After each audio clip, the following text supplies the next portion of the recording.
If you're a big swim team and you like to order a lot of gear, maybe you ought to check out Swim Outlet Team Division for these reasons. Swim teams receive a 10% discount on bulk orders. Swim teams or organizations get an 8% commission on referred sales. You'll also like their customization services, which is affordable and available at all times during the year for all team gear. With over 50,000 items in stock, you can get most anything you want. Swim Outlet Team Division. You need to try it out.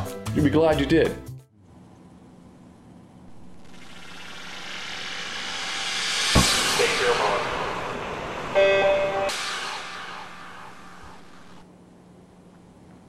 This is the Morning Swim Show for Wednesday, December 18th, 2013. I'm your host, Jeff Cummings.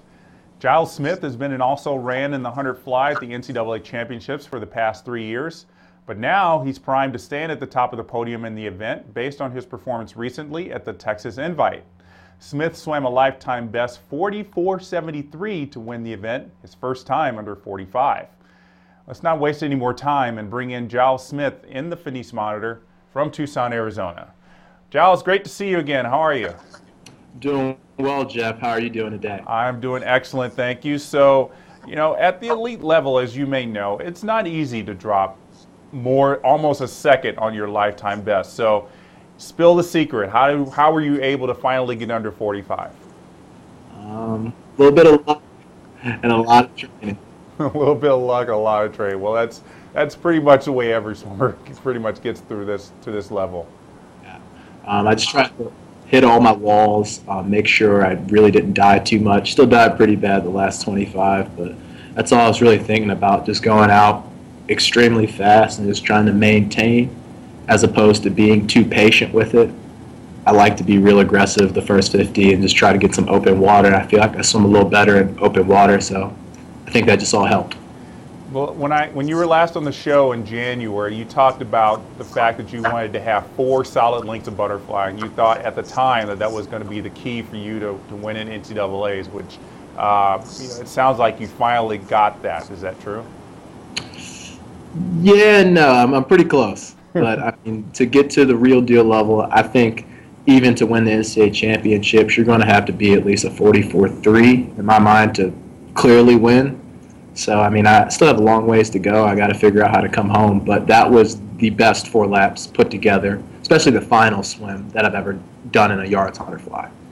I've obviously been watching you swim at Arizona the past 3-4 years, and correct me if I'm wrong, but I think maybe the fact that Tom Shields is no longer in the race puts a little bit of a weight off your shoulders. I know he was, everybody viewed him as the man to beat, and it's hard to, it's like people racing Michael Phelps. You could beat him, but it's just a big hurdle to try to beat him. Do you feel like there's a weight off of you that, you're not trying to race to beat Tom Shields, you're just trying to race to improve?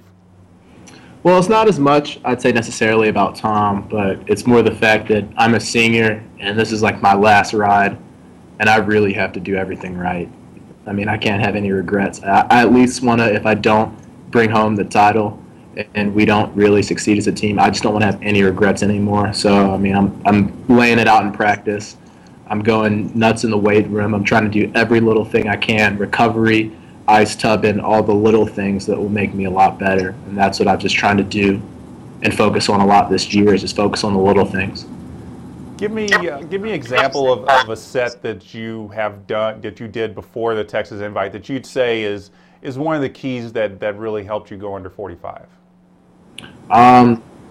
Here's a good one, actually. I did this with my coach Rick DeMont and assistant coach Jesse Stipek, and we did 100 fly broken, and I did a 25. This is in a brief, and I did a 25 from the blocks, and I was 9.9 to the 25. I rested 30 seconds. Then I did a 50 fly all out, and I went 23.0 or 22.9 from a push. And then the last 25, I came home in 11.4 or 11.3, and those numbers were pretty realistic for what I was trying to hit. In fact, my third 25 at Texas, I'm pretty sure, was an 11.3. So I'm just trying to get used to really doing the pacing. I don't really train a ton of fly, but all the fly I try to do is at pace. Like, I mean, I try to go 25s always around close to 9s or 10.0s, and a lot of 50s around 23s, 22s, like just trying to maintain pace. Butterfly, as everybody knows, is a very intensive stroke. Why do you think that a lot of coaches and swimmers who are butterflyers don't train a lot of butterfly? I think a lot of it depends on distance. I know if I focus for the 200 fly, I could not train like this, but the 100 in itself, it's so speed oriented, and a lot of the gains you get from it are honestly about just understanding the stroke, not as much swimming it. I mean, the kick's the biggest part of it. If you don't understand how to underwater kick, and I still at times forget what I'm doing, but you just got to make sure your arms aren't moving, make sure you're grabbing water on your up kick. If you do those things, I mean, you really don't have to train a lot of fly. It's a really technical stroke, that and breaststroke. Yeah, that's a good point. You've told me before you're a big swim geek, so I would imagine that you pretty much know everybody's times, and especially those that you think are going to be your competition in NCAAs. Do you follow a lot of what everybody else is doing during the season? This year's been a little bit of a different thing, honestly. I kind of changed that up this year. I thought that I put a little too much pressure on myself by focusing on a lot of what they were doing, and this year I don't really check too much stats. I try not to look at the dual meets. I mean, some of them I can't avoid or I'll look at, but most of them I try to really just stay in my own lane and stay in my own head now. I feel like that's helping me a lot progress. I'm not worried about if someone goes a 19.550 free in a dual meet or if someone goes a 46.200 fly in a dual meet. I try to just to stay in my own lane and do my best. I think that's probably, like I asked you before, I thought it was maybe a mental thing, but you're basically saying that now you're just changing the way you're approaching this season. Yes. And I don't think it's just because it's your senior year. I just think it's probably just all clicking for you now. I think a little bit of that, but I like to think it's a senior year and just knowing that it all can come to an end in March. So I just want to have no regrets. I really just want to be a good leader and a great swimmer for our team. I want to address the elephant in the room, which is Eric Hansen's leave of absence. Now, judging by the times that the men and women swam at the Texas Invite, it looks like you guys have gotten through this ordeal pretty well, but was it that easy at the start of it? I can't lie and say it was real easy, but I mean, change is part of life. It's part of college swimming. It's part of college coaching. I mean, Coach Hansen's on leave of absence, and that's all that we really know, and that's all that we've really been told. But I mean, we're a strong group of men and a strong group of women, and we're just going to push together and get through that regardless of how other people perceive it. I mean, it stunk at first just because we didn't know if we were going to have a coach or what the future was, but I mean, we're figuring it out, and we're just going day by day, and we're really happy with the coaches that we have on staff right now. We have Rick DeMont, Randy Collins, Adam Byers, and Jesse Stipek as an assistant, grad assistant, and the coaching staff right now is really working. And as you said, you primarily work with Rick DeMont, who's primarily in charge with the sprinters. On average, let's say on an average week, how much interaction would you usually have with Eric?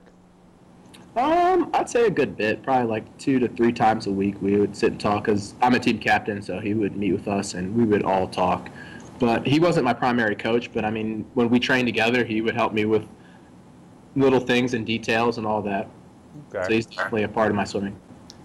Well, I know there's no time to rest on your laurels. There's obviously, NCAAs is 3 months away.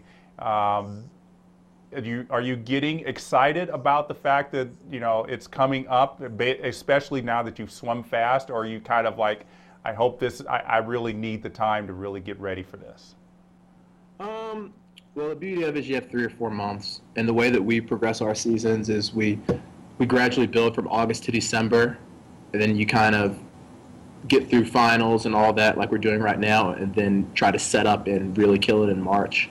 And I feel like I have more than enough time to really crank it up and get a lot more out of where I've been swimming. I feel like my freestyle still needs to come a long ways for this team to succeed.